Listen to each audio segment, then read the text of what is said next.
So then bring it back to law enforcement, and how are you interacting with people? And people are spitting at you. People want to fight you. You can't control the nature of the job. You can't control the crappy supervisor that you have. And yet you can still control how you react to it and what you do about it. So that just, again, and then if you're a supervisor or a lieutenant or a major or sheriff or chief, whatever, you look at it as just don't put labels on it. And it's as simple as don't take things personal. So if people are like, my client is filing a complaint against somebody in your department for sexual harassment discrimination, don't take it personally. Just look at what's happening and is there an opportunity for improvement? That's where I like to put the positive poly filter on it. What could you do better? Hey guys, if you missed out on the last conference in Nashville, Tennessee, you don't want to miss out on the next one. It's April 28th through May 3rd, Orlando, Florida, the Gaylord Palms Resort and Convention Center. You made a mistake missing the last one. You don't want that to happen again on this one. 5 days of some of the best training you're ever going to experience packed into one event. We have an early bird special right now, $50 off. Use 24 early bird on our website, streetcop.com. Look for the conference, click the link, register today. If you want to get significantly better at this profession in 5 days, don't dare miss out on the 2024 Street Cop Conference. 111, 110.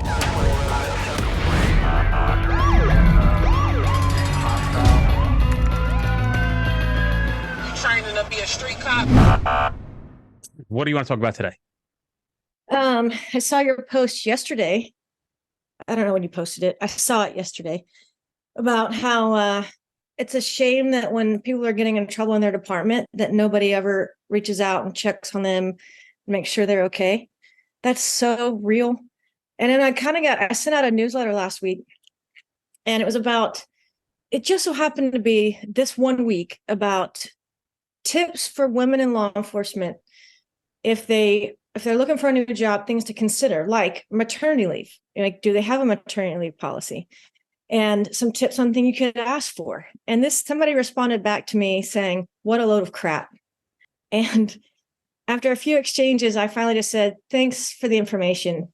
And he's like, well, did you ever even wear a uniform?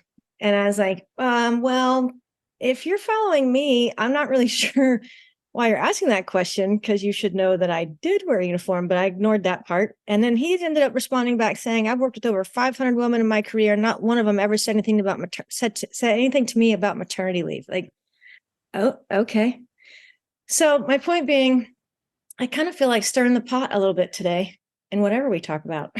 I think that's good. So let's stir the pot. But what I love that aspect about what you do, because I've heard you talk about how you've gone out and that maybe agencies or academies don't like when you come out because you point out the things that agencies and academies do wrong. And I think that that's great that we do that you do that. I think more people should do that, because there are absences and discrepancies even, or conflicts of interest, or definitely conflict of interest when it comes to what I do and what departments do for their people. And in reality, the executive level of law enforcement is in direct conflict of interest with what they really should be doing to support employees. But because of all the liabilities involved with what they do, it's always CYA, and it is conflict of interest a lot of times. Like, you're not really looking out for the health of your officers. You're looking out for your liability and your bottom line and that budget line. But yeah, I think that's a shame and that's why more people need me, because they have a department who's not really looking out for them, and they don't train their people to be leaders and to grow leaders. And then they end up being screwed over. And I had a firefighter that I've talked to the other day, twice now, a firefighter for 30 years, brought to tears over how he's been treated at the end of his career. And not because of the critical incidents he's been involved in or any of that. It's because of how they've treated him at the end of his career and making him feel like that all that he sacrificed and all that he gave didn't matter. And I think that all comes down to, you want to feel like what you do matters. And it's not that hard to make people feel like they matter. It's really not. So there's this thing that every human needs, and it's to be seen, validated, and heard. Yeah. Those are basic human needs, right? Yep. It's such a simple thing to take a minute to check in with people, but to check in with people on a regular basis, a supervisor on patrol. I mean, I had a girl here in Houston tell me that she ended up leaving after 5 years for a couple of reasons, but one of them is she got evaluated by a supervisor on her shift that never, ever once came out to watch her do her job, never once watched her interact with people, interact with the community, handle a call, good or bad, never once. So how on earth can he provide I hate to say he just because it so happened to be him, but it is not exclusive to just men. How on earth can you evaluate people and give solid, good feedback that's going to be credible, that the receiver is going to care about if you've never watched what they do? It blows my mind. There's this constant conversation that happens on this podcast, and I think a lot in this world, and it's the making sense versus not making sense. Yep. And those who understand what sense is, and those who understand, or those who don't understand what sense is. Yep. And so then it comes down to an agenda. So if you're not making sense and there's no conversation to be had, what is the agenda? Mm-hmm. And so an agenda doesn't have to have rules or make sense. It just has to be the agenda that the one person who's created it. That's what it becomes. Mm-hmm. Their agenda, regardless of rhyme, reason, or anything like that. So it is a significantly complex thing to look at as to how we end up in some of these situations that we end up in. Mm-hmm. You know what I mean? Does that make sense? Yes. Complex. And like when I've been on the past, I mentioned a book that I follow, The 4 Agreements by Don Miguel Ruiz. I think I'm going to gift that to everybody I know this Christmas. So look for just be surprised when you get it. If I send you one in December, if you haven't ever read it, if you have read it and you have it, great, gift it to someone else. Because if you really live those 4 agreements, and one of them being like, don't take things personal. That matters if you're in patrol. That matters if you're a husband. That matters if you're a parent. That matters if you are as an attorney. It matters if you're a client. It matters in every single interaction relationship that you have while you exist. I can go through I'm not going to bore you with all the other 4 agreements, but I mentioned that one a lot. It's like, don't take things personal. And it's really because that's not complex. And yet it is, because it's really hard to live that way. I know it. I've been studying that book for 20 years, 25, good God, 26 years now. Crap, I'm getting old.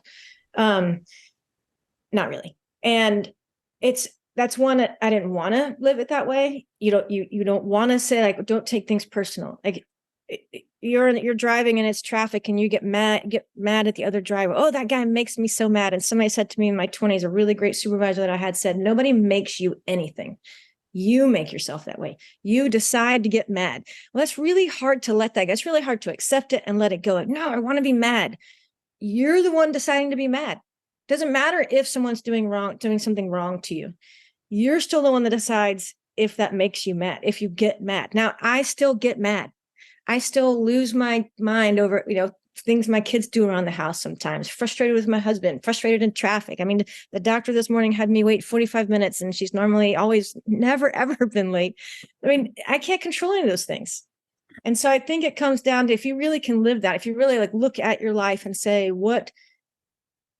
don't take things personal, and think of something that you got mad about or sad about. And I'm also not saying emotions are bad. Everybody has emotions.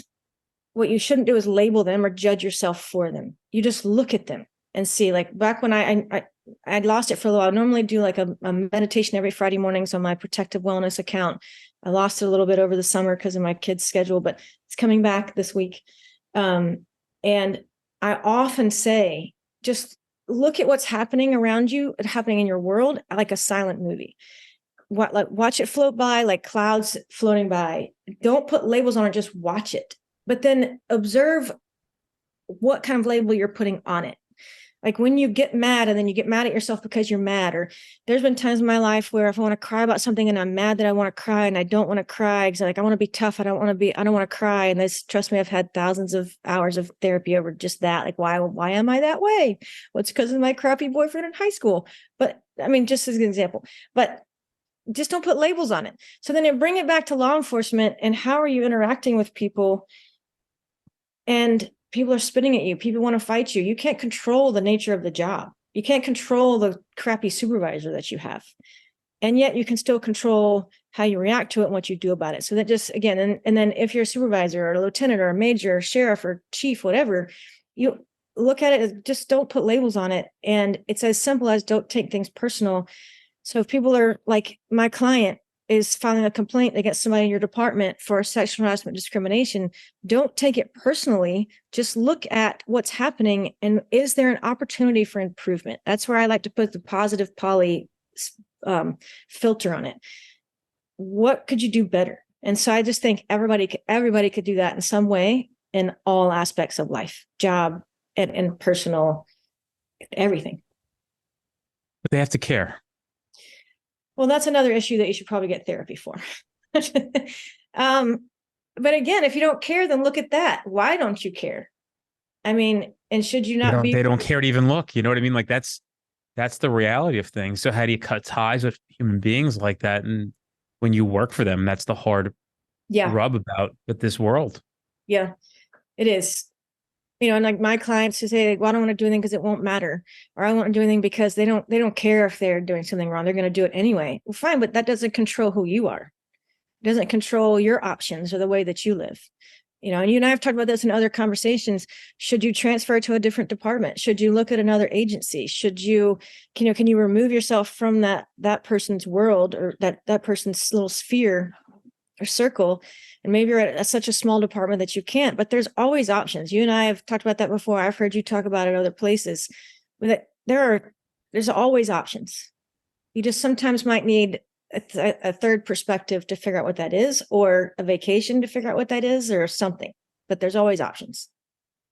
You know, some people ignore their options to their detriment, but the reality is, and I say this to a lot of people very often, if it's beginning to feel like your agency, your job, your boss is starting to come after you, it's going to be very, very hard to re-engage in this profession after you've been fired versus seeking to go somewhere else. And you know what's crazy? There are agencies that essentially run interference for those who try to leave and try to keep them like slaves. So people have to understand, like, you're going to just ultimately may have to disengage from it for 6 months, 8 months, regroup and find an agency that's going to understand that your previous agency is going to try to run interference because they're frustrated that you left. Yeah. Oh, for sure. And people call me, as an attorney saying, that, they'll give me that situation. They'll say, well, I'm trying to figure out something what's wrong. I'm trying to figure out if there's some way that we can come back and get a letter from me saying cease and desist or stop doing this. But sometimes it's just as simple as that's what's happening. They're just interfering. It doesn't happen very often. Most people that call me have something I can help with, but yeah, it happens. And that's that person's ego tied into it, which I think is a shame and happens a lot in the law enforcement world. As we all know, there's a lot of ego tied into the job. And that's not exclusive to law enforcement. I mean, it certainly exists in the law firm world where I've been for a long time, and lots of other worlds, but for sure it exists strongly in the law enforcement world. But yeah, but again, you can't control that. And yes, if you're in some place that's bad, I'm going to take my situation. Mine was bad. I thought it was extremely toxic. I just couldn't take it anymore. I chose not to take it anymore for lots of reasons. And I left thinking, okay, fine. And then part of me at the time I was bitter about it, thinking, okay, fine, you win, I quit. Like, I'll leave the SWAT team. I'll leave whatever, you win. Well, then I found out later they were still saying things about me anyway. So ultimately, like, maybe it sounds cynical to say, nothing you do is going to matter. But the positive poly way about it is say, yes, but I removed myself from it and I've created a whole new life for myself that never would have been possible if I'd stuck around and they had fired me. Getting fired from a law enforcement job, a job that holds that much power in it, definitely holds a lot of weight when you're even looking at something like getting into law school or getting another job. People always want to know, oh, you got fired from a job as a cop. What did you do? Because they're always going to assume the worst. And then unless you're getting another law enforcement job, they're not going to do a background on you like they would in law enforcement. So they're just going to assume the worst and be like, I don't know, I'm going to go with this other guy who didn't get fired from a job as a cop. I mean, I think there's things you can do to rehab your sort of rehab your credibility in a sense. And that's another thing that I help clients with. But still, you always want to feel like you have control of it, and you can't control everything, but there are certainly some things that you can control. And what we're talking about is something you can control. I mean, there's not a single department in this country that's not hiring right now. I think that when somebody works at a place and they realize that things aren't good, it may be a really good idea to take temperature of the environment. And a lot of people ask me questions about how to make things better where they are. And so the response is, I don't know if you can. Mm-hmm. And if you try and you get friction, and that friction is they're going to publicly crucify you, Mm-hmm. you've got to take into account and weigh out the worthiness of this. Mm-hmm. I'm not saying to not try to help if you can, but if you are telling somebody who literally hates canine units that it's imperative that we have canine units, Mm-hmm. and the person you're telling is your chief and he's the ultimate say, or she's the ultimate say in it, and you make such a stink about it, you stomp your feet, you scream, you go beyond that chief, you are asking for trouble. Mm-hmm. So maybe the better solution is to go find a chief who loves canine units. And the reality is, typically we all have two options. You can either leave and go find a place where you belong, or you can stay and conform. Mm-hmm. The bottom line is, a lot of us don't take this job because it's a job. And that's where a lot of friction lies as well, is because we see it as a purpose and a lot of people see it as a job. Mm-hmm. And so in reality, there's a lot of purpose behind it. But when we're talking the semantics of when it comes to labor and workforce, it is a job and you have a boss. And nobody's saying that you should do anything improper or illegal. But if your boss, and your boss being your city council, your mayor, your chief of police, wants 2 tickets a day, and you don't like tickets, and you don't want to give them 2 tickets a day, what your boss is requiring you to do, which they can't, quote unquote, I guess, do that, or make how many contacts, you can play the game of, well, that's illegal, you can't make me write tickets. But then they're going to play other games. Yeah. And they have a lot of tricks up their sleeve, believe me. They, just so we're clear, they typically have the leverage. Yeah. And so it's you're talking about engaging in an uphill battle, where sometimes you have to say it's just not worth it. I think that's similar in that situation. It's like if somebody gets arrested and then come to find out they shouldn't have been arrested, that doesn't mean you should fight the cop in the instance and then because then you are going to get arrested because you're fighting a cop. I'm not saying that's a good example. I'm not saying that that's the right situation, but sometimes getting arrested and then getting cleared of the charges, or the charges being dropped, saying, oh, well, assuming that there are no, and I don't like the word assuming, but assuming that there's no like intentional ill will behind, and somebody was arrested, the wrong person was arrested. But like sometimes if you were meaning that you're going to have to fight the system to prove that was wrong until you can get it cleared, because it's not the best option to fight the cops if you're about to be arrested. That's not smart. Similarly, if there's something going wrong within your department, I agree with what you said earlier. I do think you should report it, try to do something about it, make things better if you can, knowing you do that it wisely, right? Like let's talk about like doing it wisely. Right. Yeah. And so everybody gets into these thoughts and ideas of like, I should sue him, I should do this, I should do that. Before you do anything, you need to consult counsel and see what your real options are, because we can all sit here and pontificate and speculate what we should do. But then sometimes there's a reality of like, that's actually not possible. Right. You're not there yet, right? You don't have a case. That's a hard thing to hear for people. You don't have a case. Very much. Right. Because it's not illegal to be a jerk. I mean, it's just not. It's not illegal to be, to treat people poorly as a cop. That's not illegal. Obviously, I'm not, and I don't mean violating their constitutional rights or anything like that. I'm just talking about being a jerk. You can do your job nice, or you can do your job being mean. It doesn't matter. That's not illegal. It's illegal in other ways. It's illegal to be a jerk to somebody just because of their age, or just because of their male or female, or just because they're gay, or so that's not legal. And like for my situation, when I was in it, as just say for personal experience, I never reported what I thought was wrongdoing, because I just like someday they're just going to realize that I'm good at what I do. And then they're going to respect me so much that they're going to just leave me alone.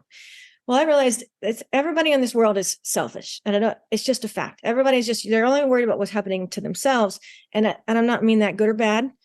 And so that's what they were doing, what they were going to do, and it wasn't going to change. So my point being that I never reported what was happening to me, even though I was explicitly given the opportunity by my captain, who was really on my side. Because I thought, well, if I report this, it's going to get worse. They're going to start treating me worse. It's not going to matter. Well, I have no way of knowing that because I never reported it. I never said, you know what, Chief? Yes, I know these things happened to me, but I saw this happen to other people, and no, but they didn't get written. Here's the disparity in it. Because for what I do, I look at, are you being treated differently than others because of a specific reason? And I never reported it. So I have no way of knowing that could have ever gotten better. And that's my advice to anybody out there. At least try it. At least look up what your policies are on reporting something and follow the procedures. And if they don't listen, or they're obviously wrong some of the times, maybe. Will it go wrong all the time? No. I feel very badly for a lot of people who are misled in this profession or any profession. And I believe that they are so naive when they're new to the realities of what they may face. And by the way, this does a disservice to those men and women who are quote unquote leaders, who are taking care of their men and women. So we're not saying this is everywhere, but it's certainly prominent enough where it's worth talking about. Because as an attorney who represents people on these issues, clearly these issues exist. So as long as they exist, they need to be talked about. And they exist in droves. I mean, hear about it nonstop. I'm not saying every single one is unjustified. Recently I had a conversation with somebody and I was genuinely concerned and I felt compassion and empathy, but it became clear to me as to why this person is probably in their situation. I actually know a few people who have ended up in situations, and it's abundantly clear as why they are in those situations. I think they're just disillusioned to the reality of how their behavior is causing the friction in their life. But I can't emphasize this enough, and I've been seeing this one for a while now, is if you are getting into a situation, please consult legal counsel, get the right attorney, do the homework, do the research, and, please do not depend on the people that your GIF or whatever you're being provided because you pay $20 a month to be part of a legal service.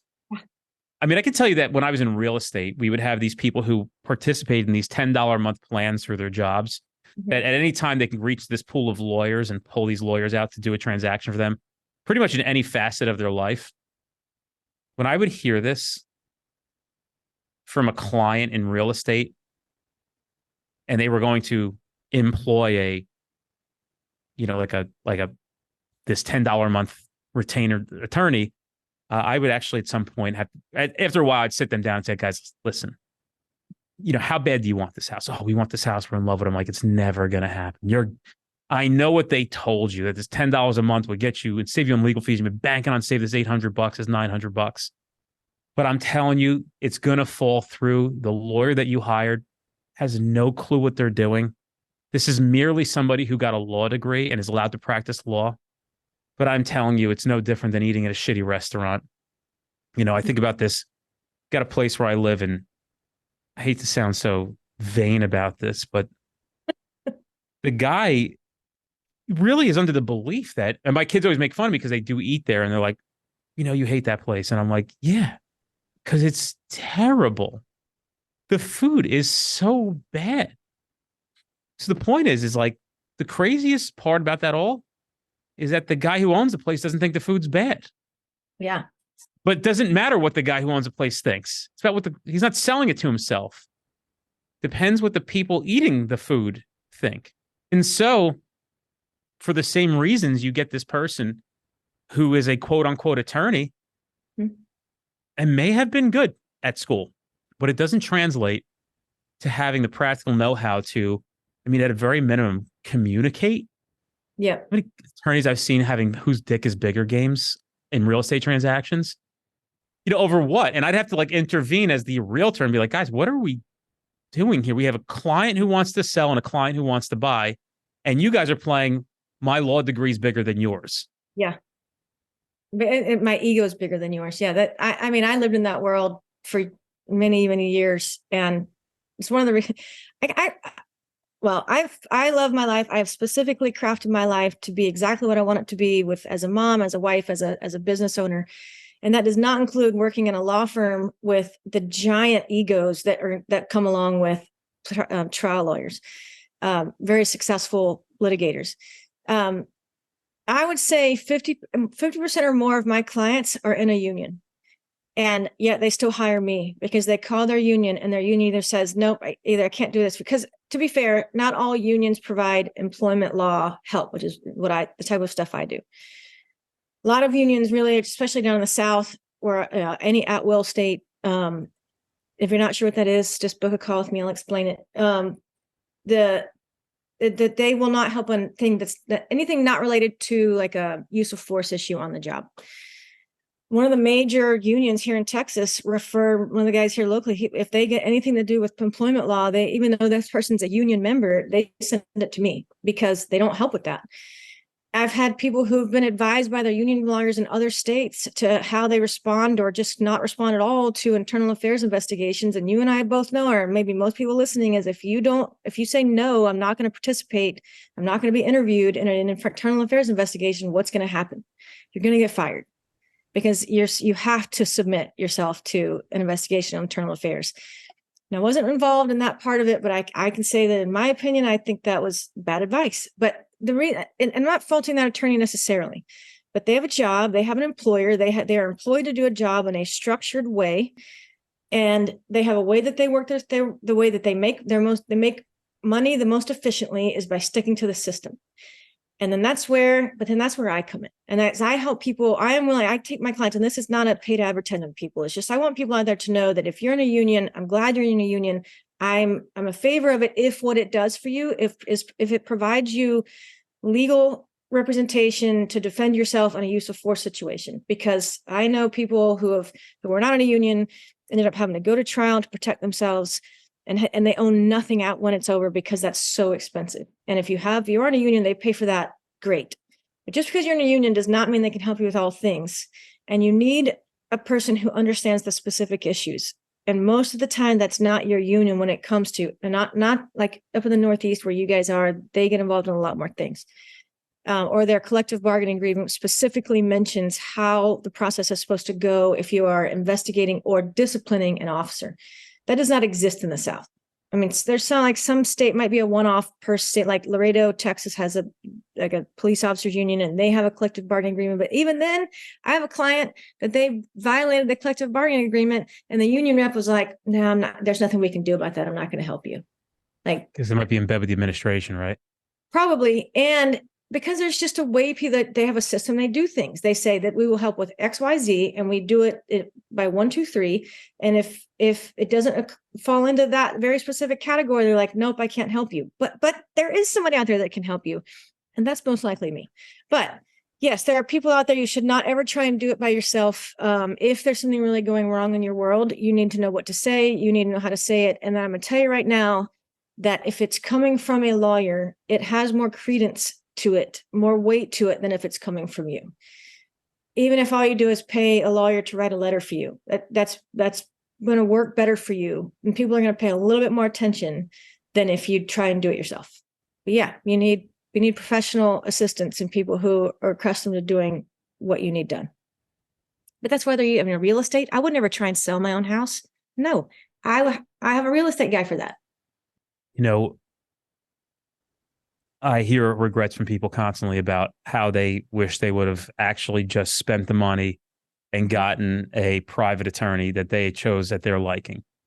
And so, I don't say this to scare people, but you have to think of the consequences of playing it cheap.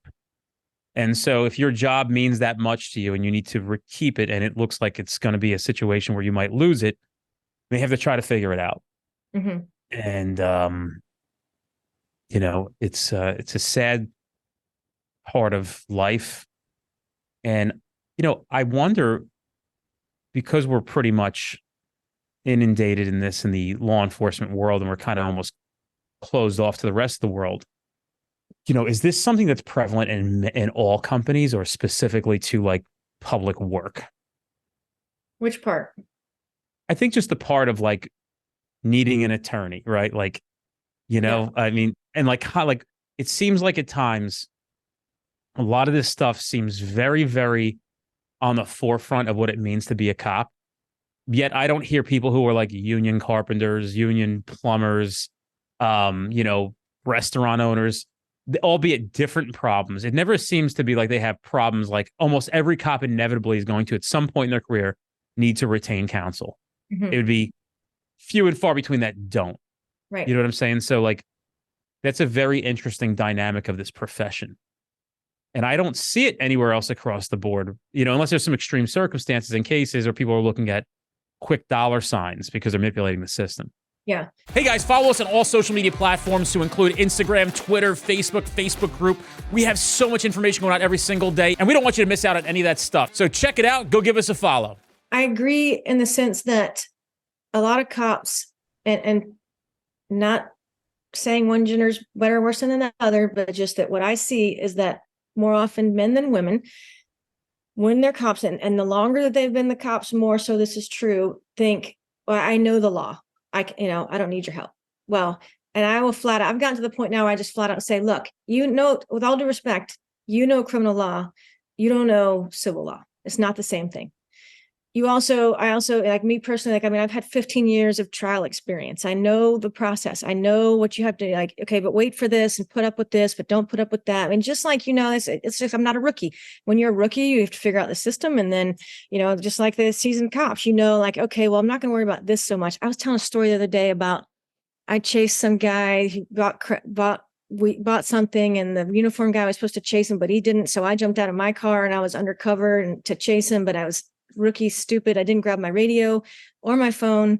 So I had no way of telling anybody where I was. And it was in the freaking hood at night. And thankfully, one of my guys just so happened to see me cross the street. So he pulled down the street and I ended up chasing this guy into a crack house, which, so many stupid things I did in that scenario, which was, I would say, a rookie mistake. And while I'm proud of myself that I chased him down and got him in the house, the more seasoned guy was like, I could have found that guy on the same corner tomorrow. Like, oh, well, shit. Okay. So it's the things that you learn. And so, yes, I think that cops are too quick to say, I don't need your help. I can figure this out myself. They're too cynical and think it won't matter. It won't make a difference. And what I will say to anybody, and that's it. Number one is, if you think you can handle this yourself, don't, because you won't know what to say. You won't know the right things to trigger your federal protections. And, somebody like me, I know that. The second thing is, if you don't do anything about it, it's like the guy who's a 30-year firefighter who has, been fighting fires and wildfires and his whole life. And he's in tears talking to me about how much it's affecting him emotionally. If you don't handle the situations that you're in, you're either going to deal with depression. It's going to manifest somehow, especially the longer you're in it. When it's still really starting to affect you, like this guy who's in tears, he can get depressed. He's going to start having anger management issues if he doesn't already, just because of the career. It's just going to manifest and make anything worse that you're already dealing with. And so, yes, I think that cops predominantly think they don't need it because they can know how to do it on their own. But in general, nobody really wants to pay for an attorney. Are you kidding? Nobody. I also help, in Houston, I help female executives in the oil and gas industry because that's also a predominantly male field. And people know me. And so they're like, oh, this must be the same in the cop world. Can you help me with this? And I'm like, yes, I can help. And they're quicker to say, I know I need to pay for this. So I do think there is, for lack of maybe a better label, the ego involved with cops, like we talked about earlier, keeps them from thinking that they need help on it. But everybody does. I don't want to have to pay for a lawyer because I am a lawyer, but I still pay to somebody to write my will because I don't do that kind of stuff. And I don't want my kids to have to deal with some type of contest later because I didn't really know what I was doing. Or I need to have a quitclaim deed drafted up in Florida and filed for me. I can draft it, but I'm going to send it to the person who does that for a living so I can make sure it's all done right. And do I want to pay for that? No. It's for my mom, and I wish she would pay for it. But either way, you get what I'm saying is, I don't do my own plumbing, but even though I know how a faucet works, I'm still going to try and fix my faucet. I'm going to pay the plumber for it. Do I want to pay the plumber? No, but I do. But just saying, I mean, on and on, like, yes, I have clients who didn't pay me for things, try and handle it themselves. I mean, one lady who didn't pay me for it ended up getting Jack-Ola from a mediation, ended up being mad at everybody, including me and she told me later, I checked in with her like 6 months later. She's like, I'm not going to lie to you. I was real mad at you and everybody else for about 6 months. She's like, I'm getting better now. She said, but I should have had you help me more. I was like, I know you should have. Because you didn't have help. You went through this mediation and you got nothing, even though they owed you money, they owed you back pay. Anyway, I just think, and you and I've talked about this before, I've told you before, I say it all the time, is I consider what I do to be a mental health tool. And even though, yes, it costs money for me to help you, I'm going to be able to give you answers that you didn't have before. I'm going to be able to tell you what I think you should do about it when you didn't know that before. And that's what I do for all my clients. I can say what I think you should do, and then you don't even have to hire me to do it for you. I have people telling me I should stop doing that part of it, that I should just go to the more expensive level and say, pay me to do X for you. Or yes, I can help you, pay me and I'll tell you what it is. It's just not my style. I want to help. And I think that giving you answers and telling you, yes, there's something you can do about it. And then saying, oh, by the way, if you want me to do that for you, I can, or you can try and do it yourself. But then I always say, but don't. But sometimes I think it's as simple as letting people know, no, you're not crazy. Yes, this is wrong. Yes, there's something you should do about it. And I think that helps people feel so much better a lot of the time.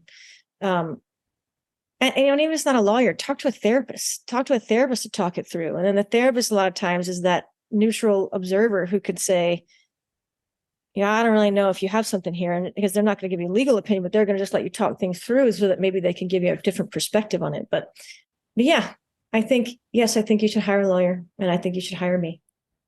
Where do they find you?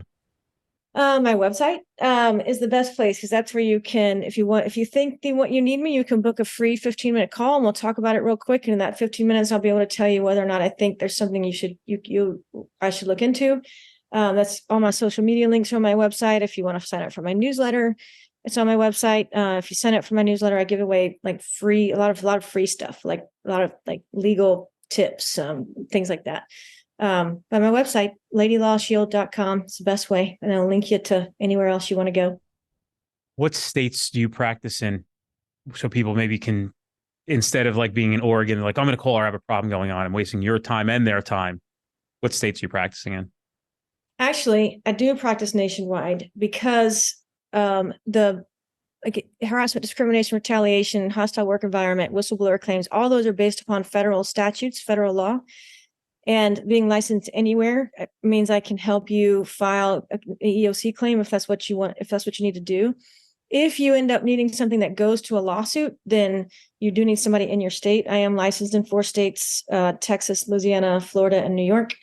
But I have clients all over. West Coast to East Coast, North to South, it's all over, because it is a universal federal standard that the claims are based on, but also it's just a universal level of crap that all cops have to deal with, and that's the same everywhere. And that's where I think, because I lived that.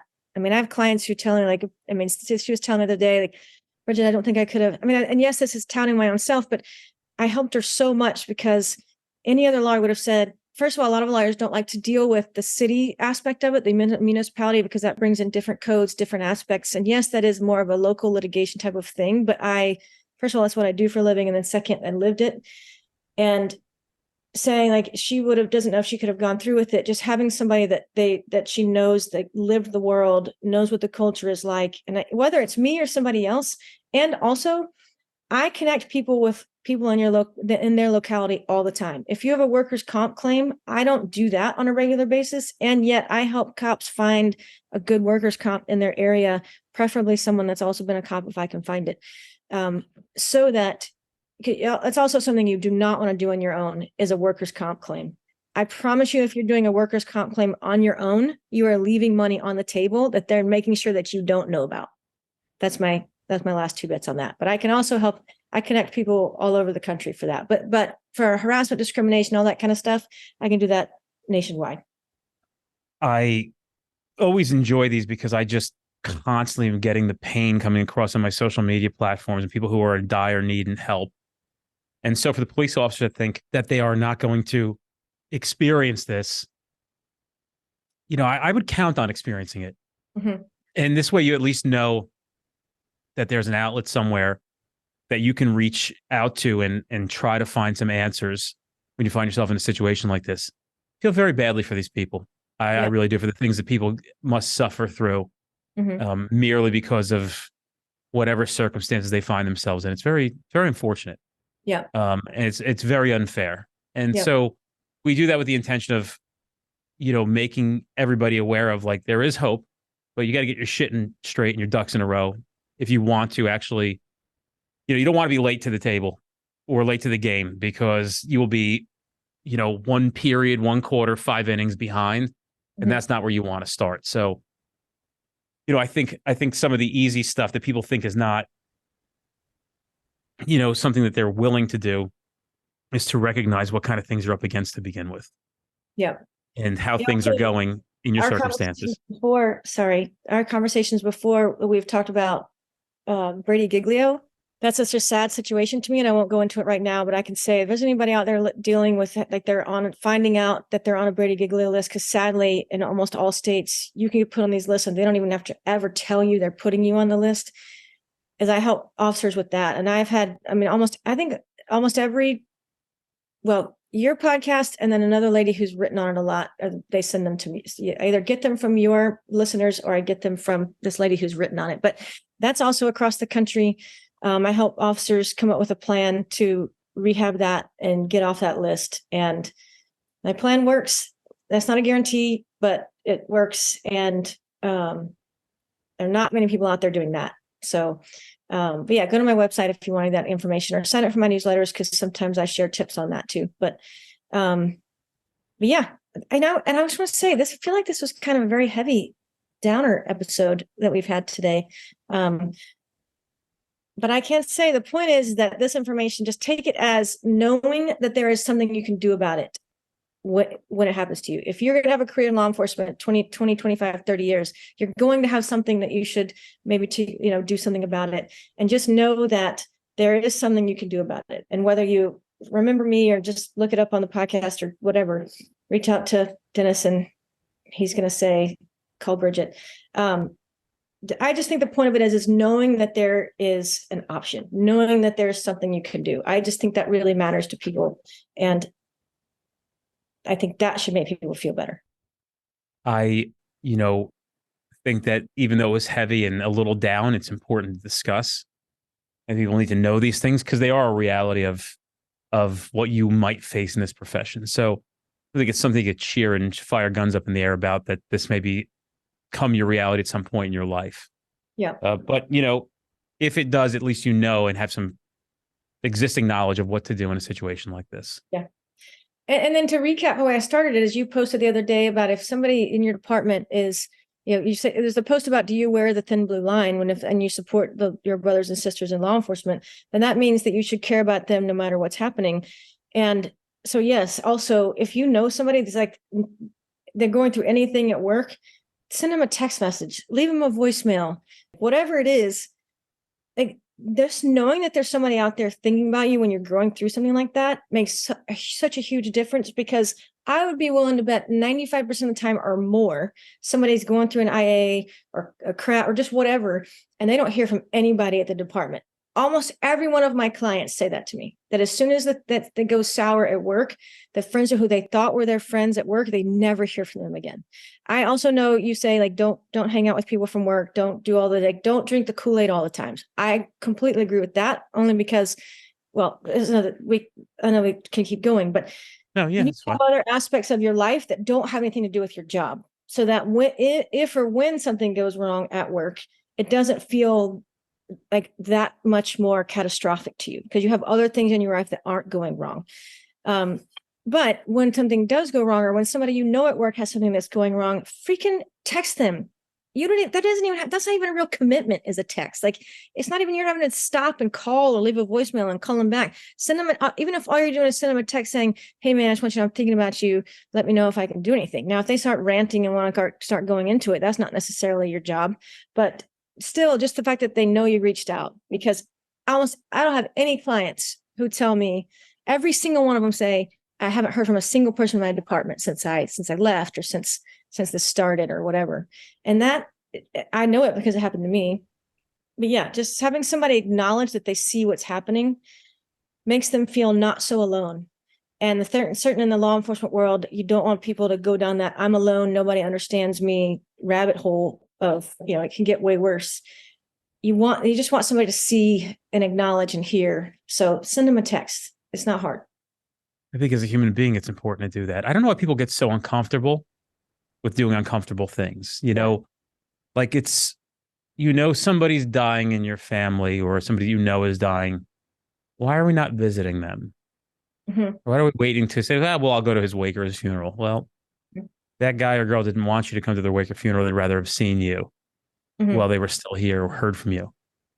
I don't know, man. Like, a lot of things are very interesting to me lately. And I think they always have been, but more lately than not. And I think at a very minimum, we can just be good to each other and human beings, and see each other as souls and human beings on this earth, and understand there's a person there. Mm-hmm. And so a lot of people get confused on that, why I tell you to stay away from fraternizing. Does it make sense? Fraternizing? Yeah. Fraternizing, right? Fraternizing. The more you say it, the more wrong it sounds. But it's fraternizing. Yeah. But Yeah. Fraternizing with the people that you work with outside of work. Mm-hmm. And people get very offended by that. But I mean that with sincerity, because I can tell you about the guys that didn't hang out with us and how they were almost never heard of, never brought up, never in trouble. Right. And just had, like, they left their job at work. Yeah. I'm saying you don't have to be proud of what you do. I'm saying you don't have to bring the roll call to Friday and Saturday night as well out at the bar, because you need to be with squad 8, 10, and 12. And you guys drink together every week, and there's 28 of you that go out consistently. You're asking for trouble. We're not telling this because we want you to, and people writing on my comment like, I can't agree. What about the brotherhood? Like, you don't have to go drink at a picnic for 5 hours for there to be brotherhood, just so we're clear. You don't have to hang out every weekend and tailgate at the next Luke Bryan concert, if anybody's going to that still. Guy made, honestly, and I'll say this publicly, like, because I'm such a compassionate person, I think that people go through things. And he was the one. Was it Zach Bryan? I don't know the fucking country people names. Who got arrested recently? Zach Bryan? Listen to country music? Wow. No. I don't know, because I've missed it. Zach Bryan was arrested recently, I think it was. Is that a singer? Yeah. Brian. Yeah, Zach Bryan. Zach Bryan. Zach Bryan. Yeah, he was arrested by Oklahoma Highway Patrol. Oh. For interfering, and he was wrong. And the guy had enough,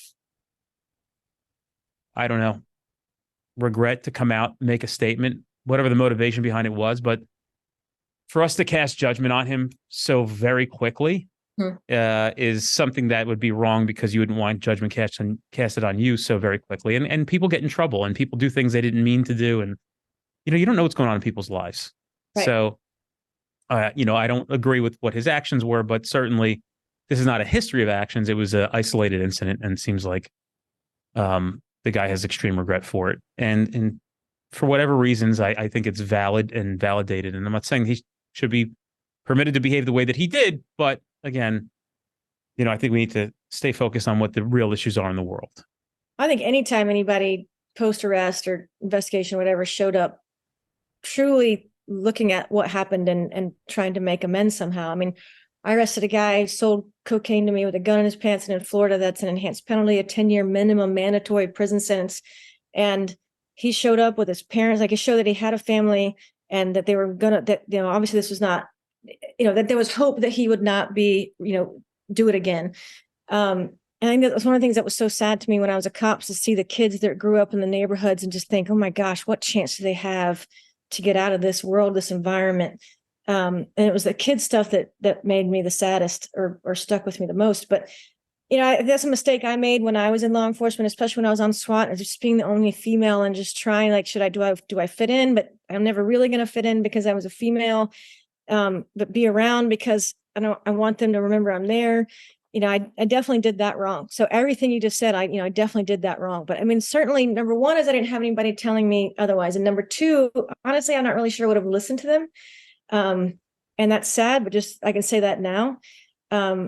But if I had had the right type of training, if they'd had some type of, to me, a proper wellness training program, which is just to consistently and constantly tell you, keep your life balanced, meaning get away from the job, take your vacation, like do things that don't have anything to do. What did you do before you became a cop? What things are you not doing before you became a cop? Start doing those things again. I mean, my entire world definitely revolved around SWAT and narcotics. And then that started going bad. And then I definitely didn't know how to fix it. And then sometimes it's hard to have the same friends if you're a cop. I mean, a lot of people I knew, I mean, this was 20 something years ago. And a lot of people I knew was in Gainesville, Florida, and it's college, and people are smoking weed and doing whatever. And they didn't want to be around me because I was in the narcotics unit. And I didn't necessarily want to be with them if they were doing that, because I could lose my job. But, then you lose some friends for it. And so in a way, maybe that's good. I mean, but I cannot agree with you. I cannot say this enough, how much I agree with you on, certainly hindsight 2020 is a piece of that. But yes, if you're a cop, I don't care how excited you are doing it when you first start doing it, but keep hanging out with other people, maintain those relationships, because it will definitely pay dividends later in many ways. Yeah, I know that people have a hard time seeing that. And believe me, I'm just as guilty as anybody else being the new guy. And all my friends were the guys that I went to the academy with, people that I worked with. Yeah. And they're great people. And I think that's why we essentially gravitate towards them, especially academy classmates, right? You're always going to love your academy classmates. But the reality is there is a price to pay when you, if at anything, one guy or girl, you got one coworker at work, maybe two, that maybe a little bit more reasonable, but hanging out 8, 10, 12, 15, 50, 75, 100. Guys, you don't have to listen to people who are new and don't know this the hard way yet. Right.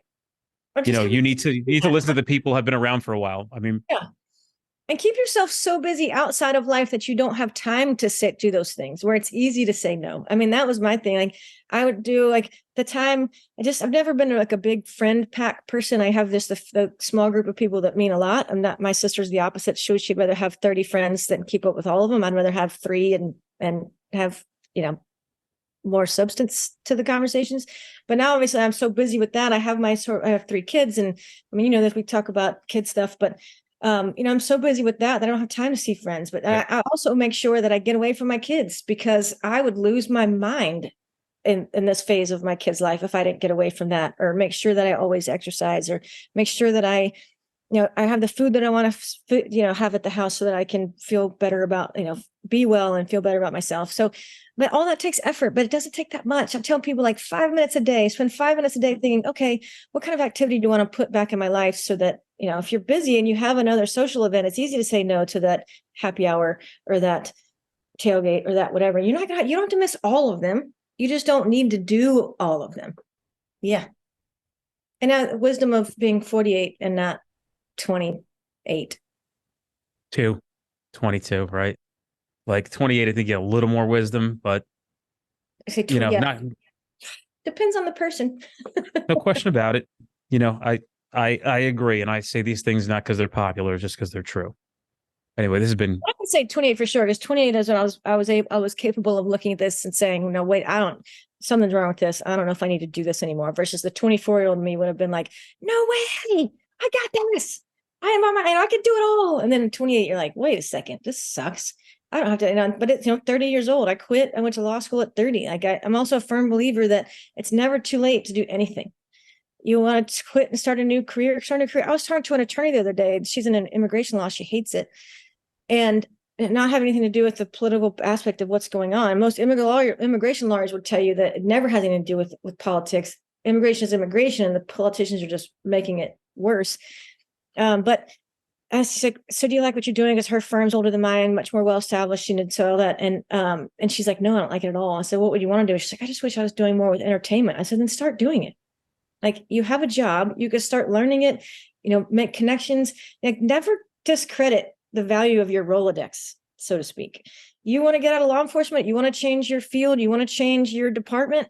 Look at who, when I say Rolodex, there's a lot of young people who are like, what's a Rolodex? I'm talking about the contacts in your phone, or scroll through them and think, I promise you, somebody to have hey man, can we just sit down and talk sometime? I just love to figure out, why did you choose this? How'd you get there? I just love to hear your story. There's not a single person on this planet that doesn't like to talk about themselves. I mean, maybe you're an introvert and you don't want to talk about yourselves in front of a bunch of people. Fine, do it one-on-one. I don't care. But there's not a single person that in some way doesn't want to talk about themselves. And if I'd be happy, that's something I'd be happy to have a conversation with anybody about. You want to figure out, and there are companies that specialize in helping law enforcement officers transition out if that's what you want to do. We both know a lot of people who do that. And they also help you put value on and recognize the value in everything you've learned in law enforcement and put the right labels and descriptors on it, because you might think, oh, this job sucks so bad, I need to leave, and you're sad and you're depressed, but nothing I do matters.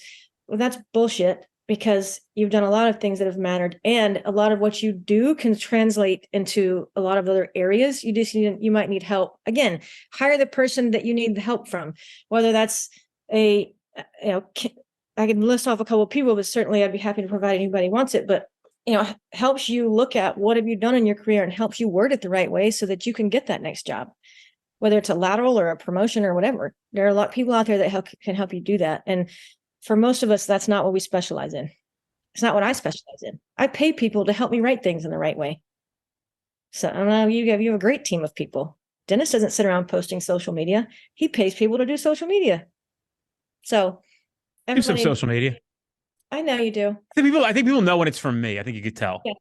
Yeah. Which most of it is actually the memes. I do those.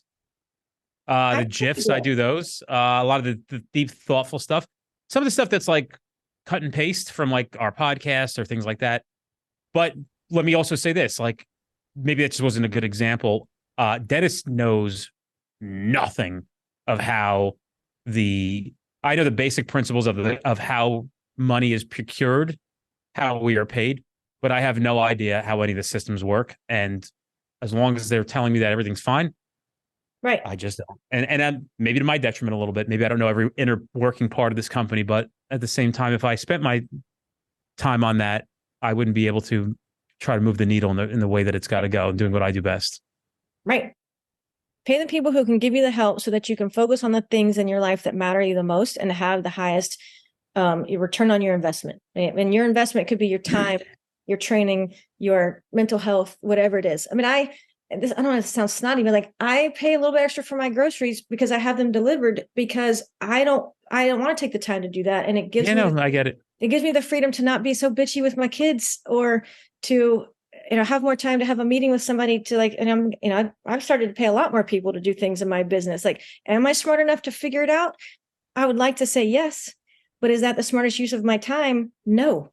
So, and that's the same with whatever problem you're facing in life. But there's always somebody that you can find that's an expert in any field you can think of. And it's worth it to pay the professionals. But yeah. It's always good. We should do this more often.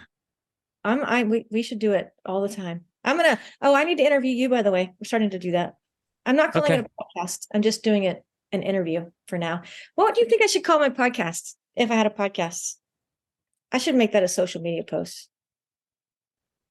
Yeah and no, only because I think most people don't understand branding.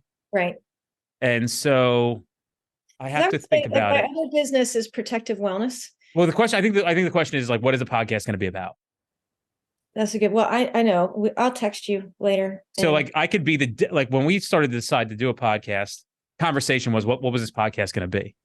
Because I have things to offer on many different levels. So we went to the law enforcement space. We thought it was most appropriate. We thought it was basically the most out of all the realms we were looking at. I'm like, well, I mean, I don't have that much business success where I can go and compete with some of the massive business people in this space, because it's very, very crowded here. Not as crowded, very important. And I think I'm more appropriate to speak on the things in this context. And it's potpourri. So we can essentially pepper in a lot of stuff that's not law enforcement related, that's where a lot of our non-law enforcement listeners find value. Mm-hmm. So this isn't just I'm a cop, beat my chest. I think the overall and underlying message in a lot of these podcasts is humanity and many of other things. I just never made a list of what they could be, but entertainment, business advice, life advice, legal advice, like law enforcement, legal advice, all sorts of things that we bring on to hear, and stories of hope and struggle and detriment and recovery and all these wonderful things that we get to bring to the forefront. So I'm glad that we chose the space that we went into. I know it's super important, albeit difficult at times, but super important. So yeah, you have to tell me what you want to talk about, and then I will. Everything I do, even from a law firm perspective, has to do with helping people in their wellness. Because I think that, like, for my example, with the legal problem, if you have a legal problem, it's going to feel all consuming and overwhelming, even if you are doing a good job at balancing out your life and you don't spend too much time at work. And either way, it's all consuming. You worry about it. If you're worried about it something that much, that means it's going to affect your ability, especially for cops. It might make you, you're going to be distracted and not make that right split second decision like you should. It's most certainly going to be affecting your home life. I mean, I've had spouses tell me, as the attorney for their spouse, say, thank you so much, because this was like ruining our marriage. Like I'm able to provide them answers and thoughts. So, and then on the wellness, I have a wellness training business that I hardly pay attention to right now because of the legal side, but I'm going to fix that soon. Because it's just, I just want to help. I just want to provide information that helps you find more balance in life so that you can proactively find it, because it doesn't just happen. Happiness doesn't fall in your lap. You can make happiness happen, but I think you have to work on it. And so somehow it has to do with, I don't want to call it wellness, but it's interviewing people to find out what they do. How did you get to where you are and why? And then somewhere in there, I'm going to hear like legal issues. I could say, okay, well, let me just throw this in there about that legal tip. Or, I was talking to somebody the other day that they had an issue with, it was a female, came out of law enforcement. She kind of sort of medically retired. And as we were talking about her story, I said, okay, well, for anybody out there listening, if this happens to you, do this. And then we just continue the conversation out. So I definitely want to make sure that I include legal little tips, but I also think it's just a lot of different people with different kind of conversations. Like your background is very different than Chief, hopefully Gina Hawkins, who I'm going to interview soon. She recently retired, but anyway, well, I don't think she's through being a chief. She just retired from a particular department. But I mean, it's just a lot of different, similar to you, different people offering different things, but all with the eye to help people solve problems and balance out life to find more happiness. And it's all like, my husband's like, calls that hippy dippy shit. I don't care what you call it, if it helps you find more happiness on a daily basis. I have to urinate. That's what I was not in the front of the computer when you came on a minute ago. I'm going to urinate. I'm going to call you in 2 minutes. We're going to end this podcast. I have to pick. Okay.